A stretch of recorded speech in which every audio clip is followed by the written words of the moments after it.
En Côte d'Ivoire ici, il y a un jargon qui dit quand c'est dur, seuls les durs avancent. Vous dites que malgré les gens disent que droit est dur là, il y a certains qui arrivent à avancer jusqu'au master ou bien plus. Cette semaine, c'était la remise de diplôme des étudiants en master 2, option fiscalité et droit des prélèvements sociaux.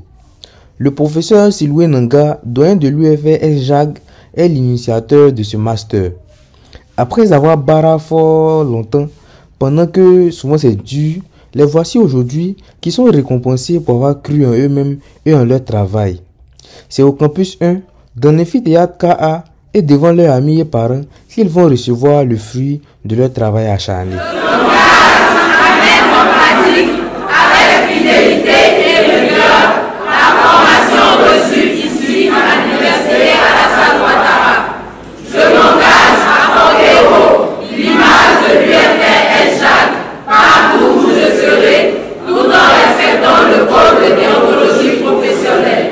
Je promets de ne pas céder à la faute et d'exercer avec amour et passion le métier pour lequel j'ai été formé. Je promets d'exécuter fidèlement les mandats qui nous seront confiés et je respecterai le secret professionnel en me conformant aux textes en vigueur.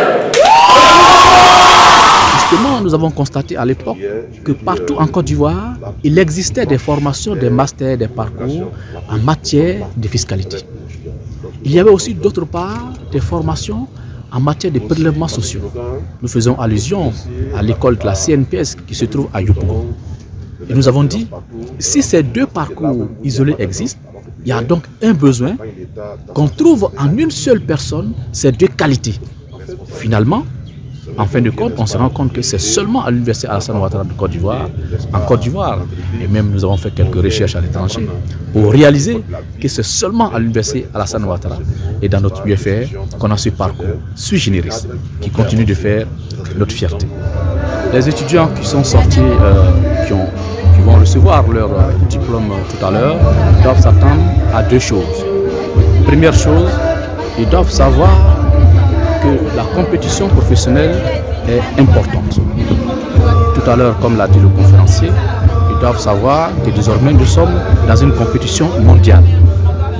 Mais même si nous sommes dans une compétition mondiale, on peut être formé à l'université Alassane Ouattara et être le meilleur sur le marché du travail mondial. Parce qu'il ne sert plus à rien de présenter des titres, de présenter des diplômes. Ce qui est important, c'est la valeur intrinsèque, c'est la technicité qu'incarne le professionnel. Ils doivent s'attendre désormais à enrichir ce qu'ils ont appris en amphithéâtre, à enrichir ce qu'ils ont pu obtenir en entreprise à l'occasion des stages d'imprégnation dans le milieu professionnel. Ils doivent s'attendre à la clarté de tout ce qu'ils vont raconter désormais. Ils doivent s'attendre aux besoins énormes des entreprises. Ils doivent s'attendre à une responsabilité de leur part. Parce qu'il ne sert à rien d'avoir des diplômes. Il s'agit encore d'être convaincu et de savoir que dans le milieu professionnel, on doit être responsable par rapport à ce qu'on confie, l'efficacité en tout cas. Maintenant que le père Siloué Nanga a fini de parler et nous donner des informations sur son master là, on va maintenant écouter le parrain, c'est-à-dire la Banque Populaire. Et puis, comme on ne pouvait pas interviewer tous les diplômés là, on a Choplet délégué qui est aussi major de la promotion qui va nous parler à leur place. C'est donc une occasion, n'est-ce pas, qu'il donne aux étudiants, c'est un signal fort qu'il donne aux étudiants pour dire simplement que c'est vrai que le diplôme, qui est d'abord une présomption de connaissances, il faudrait que ces diplômes-là soient convertis en compétences et en connaissances. Parce que le parrain, M. Santano Fatiga, il est quelqu'un qui aime l'excellence, qui aime le travail bien fait.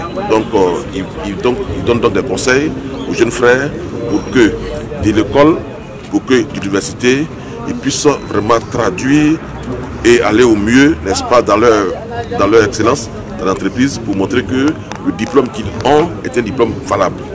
Pour que aussi, par leur travail acharné, ils puissent montrer qu'on peut faire confiance à la destination Bouaké. C'est avec beaucoup d'émotion, beaucoup de joie que je reçois ce diplôme-là de la part des mains du doyen de l'UFR. Et c'est vraiment avec grande joie. Nous dédions tous ces diplômes-là à nos parents qui ont consenti d'énormes sacrifices. On a décidé de s'arrêter aujourd'hui, marquer ce jour très important, très solennel, parce que, voyez-vous, depuis la première année jusqu'à la 5e année qui aujourd'hui est couronnée, c'est vraiment un parcours épineux, difficile. On a su savoir se priver de sommeil, se priver de beaucoup de choses.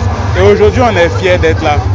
À nos cadets de la 7e promotion, nous pouvons leur dire de garder le cap, de rester toujours focus sur l'essentiel et le meilleur est devant. Nous, on va en tant qu'ambassadeur pour leur ouvrir les portes de l'emploi aussi. Être major de promotion, c'est vraiment intéressant, c'est vraiment quelque chose d'excellent et être célébré comme ça devant ses parents, c'est vraiment plein d'émotions. Le travail et après le travail, l'indépendance. C'est ce que disait Bernard Dadier. Faut croire que Vieux Père a été inspiré. Être récompensé pour tout son travail est quelque chose de spécial pour tout le monde. En tout cas, félicitations encore aux récipiendaires et on leur souhaite beaucoup de courage et beaucoup de chance aussi dans leur vie professionnelle.